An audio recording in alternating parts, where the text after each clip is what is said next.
Hello again. It's your old friend Theta, the monotone messiah. We're told, through our experiences with sports and other competitive pursuits, that practice of one form or another is required to get better. But most people have what could be lightly called a poor understanding of what quality practice looks like. Today we're starting on a multi-part journey to fix that and give you the right understanding of what quality practice looks like, and more importantly, how you can start implementing beneficial practices in your life. Let's start with the foundational idea that I like to call killing your autopilot. As I've talked about before, mostly in Playing for Blood, there's a popular but mistaken idea that sheer number of hours is the key to getting better. If that were in fact the case, then the people at the top would always be the ones with the most hours. But that just isn't how it works. So the question then becomes, if it isn't just time that leads to real expertise, what does? To answer that, you need to understand some basics about how your brain functions, with a specific focus on how and why it conserves energy. We don't need to get too fancy with your model of brain functioning here. We'll just use a simplified explanation to get to the juicy parts and allow you to make improvements. So if you're a neuroscientist or something along those lines, please do not crucify me. We're going to make this simple on purpose to get the point across. First of all, you need to understand that your brain is geared towards energy preservation. Your brain is the single most energy-intensive organ in your body, as it is responsible for running the whole show. Not only is it organizing your cognition, it's also coordinating the various unconscious systems through your nervous system. All this work takes an extraordinary amount of your daily calories to run. So your brain has developed a huge catalog of shortcuts as a way to preserve its precious resources. For the purposes of our discussion, the most important consequence of this dynamic can be found in the way your brain treats skill acquisition. When you first learn a skill, you need to pay close attention to what you're doing. This allows your brain to spot patterns, build up memories, and otherwise develop competence at whatever the task at hand is. This is a difficult, awkward process because your brain is forced to funnel attentional resources into what you're doing. The first time you ride a bike, try a new dance move, or play an unfamiliar game, you'll find you have to focus on everything you're doing, and you'll fail quite a bit as you probe to figure out how to perform each set of actions involved. Once your brain does this enough, though, it starts to spot patterns and automate each of the various steps in the process at hand. The traditional term for this is habit, but I like to call this your autopilot. You're just cruising through whatever the task is, not thinking too much about it.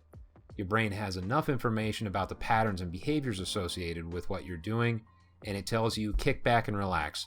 I'll take it from here. The key point here is that your brain does not search for the absolute best way to do things.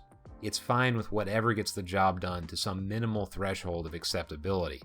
You can see this in the way most people drive their cars, since the average person is not great at driving, but they can get themselves from point A to point B by having some passable level of competence. In truth, this is fine for most of what you do on a day-to-day basis. There are many skills in life that only require a middling level of competence. In fact, most skills fall into this category.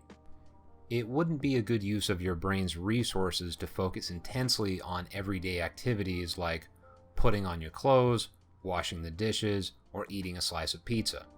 Your brain instead figures out the simplest way to get the job done, and that's what you glide on indefinitely. There's no real reason to spend the bare minimum of attention on these types of skills once you can do them well enough. So most of us don't. Just think about how you've progressed through everyday skills in most cases. First, there's a burst of learning and improvement, which is a little awkward, where every time you engage with the activity in question, you pick up something new and get a little bit better. Then you hit some basic level of competence, and your improvements level out into a plateau. The problem is you can't let this happen if you want to become a skilled practitioner of whatever it is that you want to get better at. To use the example of driving again, you can be lazy about your learning if you just want to drive from one place to another every day, like back and forth from a job. But you won't become a competent race car driver that way. You'll need to focus on the skill of driving in a deliberate, attention-draining way. Cruising on autopilot will just not do the trick. In other words, if your goal is to get good on a continuous basis, then your number one task must become to kill your autopilot. This is what separates the absolute best from the rest. Those who practice the right way are those who know how to step back, examine what habits are hurting them, and then shut off their autopilots in those situations so they can build new habits. Once this new and improved autopilot has been built, you can let it take over and find another autopilot that needs to be killed. So in some sense, the autopilot isn't always the problem. It's the autopilot which flies you into the mountain that you need to worry about. An autopilot that keeps you safe without you needing to focus on it is a quality system, and that's what you should focus on building. In other words, you do have to automate your skills so you can engage them quickly, but it's important that you engage them in the right way, not just quickly. Killing your autopilot is therefore never a permanent action. You only do it long enough to replace it with a new and improved autopilot. And then when you spot a flaw in that autopilot, you repeat the process. People who don't get better, on the other hand, are those who lack the ability or interest to go through this process. They keep letting their autopilots fly them into the ground rather than taking over and flying by hand when they hit the turbulence of bad habits. To be clear, not only is this challenging to get right, it's also not much fun for those who aren't used to this kind of brutal self-examination. You're breaking yourself down in a very real way because you're saying, this thing I've done so much that it's automatic is wrong. That's why it's often a big shock when people who want to make the transition to a competitive scene are exposed to competitive practice environments. If you're used to just playing for fun, then you might not be ready for the highly critical, feedback-driven intensity of a competitive practice. It must be this way, though. If you're going to get better, you need to be confronted with your mistakes over and over and over again. This in-your-face feedback is the only effective, reliable way to kill your autopilot and make the improvements needed to survive competition. For the record, I'm not advocating verbal or physical abuse, which some coaches resort to when they lack the mental tools to help their students in more constructive ways. But the motto of iron sharpens iron is a useful one. The training environment you create should be, in some sense, harsh. Why? Because if your training environment doesn't expose your weaknesses, your competition will. That's what competition is all about, figuring out ways to defeat your opponents. While real life isn't always quite so brutal, all the best competitive games are zero-sum, which means what's good for you is bad for your opponent, and vice versa. All this translates into competition largely being about finding and exposing weaknesses in your opponents. Most of your weaknesses will be autopilot-based, which in turn means not killing off your bad autopilots makes you exploitable. It's not your opponent's responsibility to give you a break if they see you making mistakes. On the contrary, it is their obligation to make you pay for any errors they can spot. So if you aren't constantly watching out and killing your autopilot on a regular basis, it'll still happen, just not when you want it to. Your problems will show themselves when it counts, when you're trying to win in real competitive settings. Trust me, it's much better to have your bad autopilots exposed during training when it doesn't matter. It's important to grasp the implications of all this on how you should train. What it boils down to is that you need to create a space where everyone involved is on the same page when it comes to feedback. Anyone who's going to be part of your competitive practice environment needs to understand that training time is for training, not for dicking around. I encourage you to be friends with your training partners, but during training sessions you should be ruthless with one another. Fostering a culture which encourages this is easier said than done, but it's what is required if you want to reach the highest levels of a competitive game. If you want to understand what kind of mindset is required for this, allow me to introduce to you multi-time world champion jiu-jitsu competitor JT Torres. He was on a podcast a while back, and when asked about how he approaches the structure of his world-class training camp sessions, which can only be attended by serious competitors, he explained it like this. For the next 2 hours, I'm not your teacher.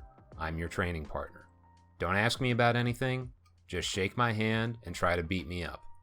If you don't try to beat me up, I will know it and I will ask you to leave. JT is known as one of the most humble, friendly guys in jiu-jitsu. He's widely loved by his associates and students, and in the classes he teaches, he's known for being generous with his time and attention. but that doesn't translate into him not being an absolute killer when he has a competition coming up. On the contrary, when it's time to train, his normal role of loving, attentive teacher is set aside so that his training partners can attack him and expose his weaknesses in the clearest, most decisive way possible. This is the kind of training environment you should strive for. Everyone here is friends and will laugh together afterwards, but right now we need to push each other. More importantly, pre-competition training sessions should be focused on sharpening everyone's A game and beating whoever you'll be facing. This is not the time for the competitors to sit and do Q&A sessions with the curious. If you aren't there to be ruthless, don't show up.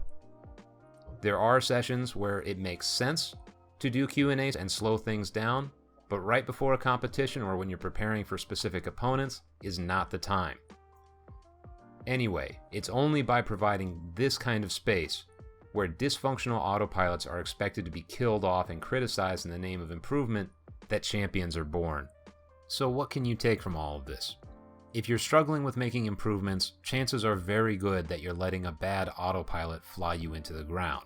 Spend more time focusing on your fundamentals and work on killing off the unconscious processes that are hurting you. The best way to do this is to work with someone else, because it's very easy to be blinded by bias when it comes to performing this kind of self-examination. That's why having a good coach, good teammates, and so on is so important. Ask for honest feedback from your training partners, and don't be afraid of giving it yourself. You want to create a training environment where everyone is aware of this dynamic and knows to not take it personally. That's all I have for this episode of the How to Practice series. In the next installment, we'll talk about who you should bring in as a training partner to begin with. Until then, leave a comment below with which of your own autopilots might be hurting you the most.